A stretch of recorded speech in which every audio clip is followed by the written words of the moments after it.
Halo teman-teman semua, apa kabar? Semoga selalu sehat ya.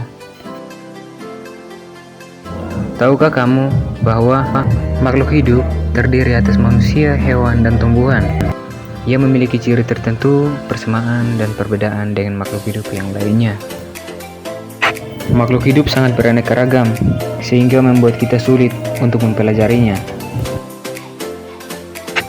Menanggapi persoalan ini, maka para ahli pun melakukan sebuah usaha untuk membantu kita dalam mempelajari makhluk hidup dengan melakukan penyederhanaan atau yang dinamakan dengan klasifikasi makhluk hidup. Nah, apa itu klasifikasi makhluk hidup? Bagaimana cara para ahli mengklasifikasikan makhluk hidup? Untuk mengetahui jawaban atas pertanyaan ini, maka mari kita mempelajari bersama-sama klasifikasi makhluk hidup. Klasifikasi makhluk hidup. Klasifikasi makhluk hidup adalah pengelompokan makhluk hidup berdasarkan ciri tertentu yang dimilikinya.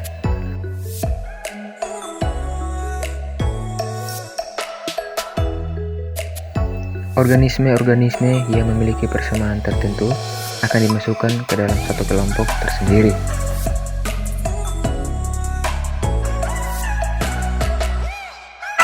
Makin banyak persamaan dari organisme tersebut menunjukkan makin dekat pula hubungan kekerabatan organisme-organisme tersebut. Contoh sederhananya adalah ular yang memiliki hubungan kekerabatan yang lebih dekat dengan kadal daripada dengan ayam.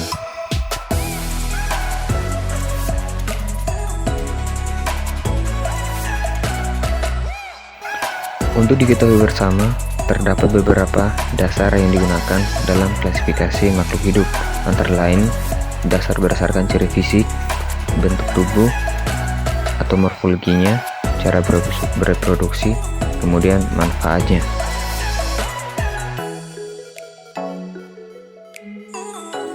Berdasarkan dasar-dasar klasifikasi tersebut, sistem klasifikasi makhluk hidup dapat dibedakan menjadi 4 bagian. Yang pertama, klasifikasi sistem alamiah.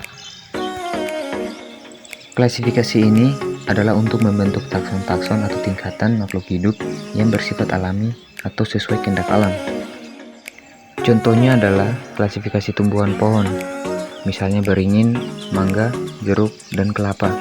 Kemudian klasifikasi tumbuhan perdu, yaitu tomat, bayam, cabai, terung.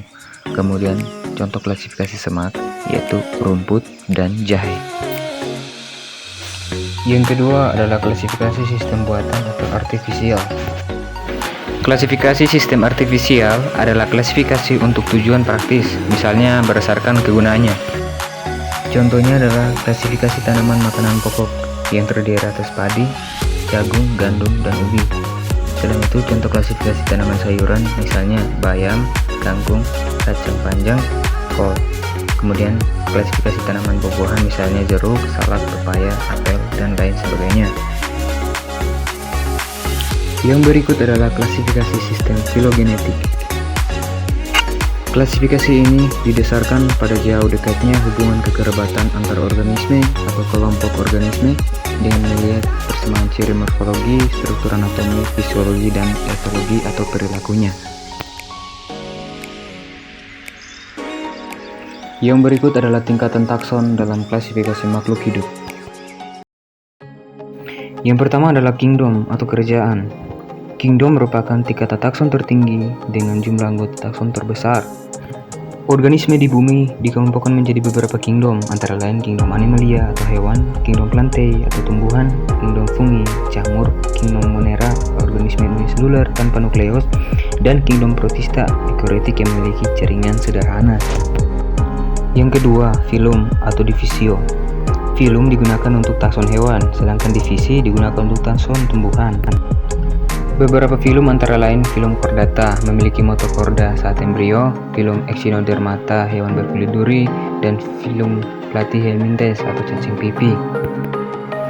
Contoh kingdom Pantae menjadi 3 divisi, yaitu Bryophyta atau tumbuhan lumut, Pteridophyta tumbuhan paku, dan Spermatophyta tumbuhan berbiji. Yang ketiga adalah klasis atau kelas. Anggota takson pada setiap filum atau divisi dikelompokkan lagi berdasarkan persamaan ciri tertentu. Nama kelas tumbuhan menggunakan akhiran berbeda-beda, antara lain Edoneae untuk tumbuhan berbiji tertutup, Opsida untuk lumut, dan Psiceae untuk alga. Contoh, divisi Angiospermae dibagi menjadi dua kelas, yaitu kelas Monocotyledonae dan kelas Dicotyledonae. Yang keempat adalah ordo atau bangsa. Anggota takson dari setiap kelas dikelompokkan lagi menjadi beberapa ordo berdasarkan persamaan ciri yang lebih khusus. Nama ordo pada takson tumbuhan biasanya menggunakan akhiran -les. Sebagai contoh, kelas Dicotyledoneae dibagi menjadi beberapa ordo, antara lain Orosolanales, Curcubitales, Molvales, Rosales, Astrales, dan Voles. Yang berikut adalah familia atau suku. Anggota takson setiap ordo dikelompokkan lagi menjadi beberapa famili berdasarkan ciri tertentu. Famili berasal dari bahasa Latin familia. Nama famili pada tumbuhan biasa menggunakan akhiran Aceae, contoh Solanaceae dan Poaceae. Sementara itu, nama famili pada hewan menggunakan akhiran idae, misalnya Hominidae atau manusia, dan Felidae kucing. Yang berikut adalah genus atau marga. Anggota takson setiap famili dikelompokkan lagi menjadi beberapa genus berdasarkan persamaan ciri tertentu yang lebih khusus. Sebagai contoh, famili Poaceae terdiri atas genus Z atau jagung, dan Trichigum atau gandum, dan Oryza atau padi-padian. Yang berikut adalah spesies atau jenis. Spesies merupakan tingkatan takson paling dasar atau terendah. Nama spesies terdiri atas dua kata. Kata pertama menunjukkan nama genusnya dan kata kedua menunjukkan nama spesifikasinya. Sebagai contoh, pada genus Rosa terdapat spesies Rosa canina dan Rosa alba, serta Rosa gigantea.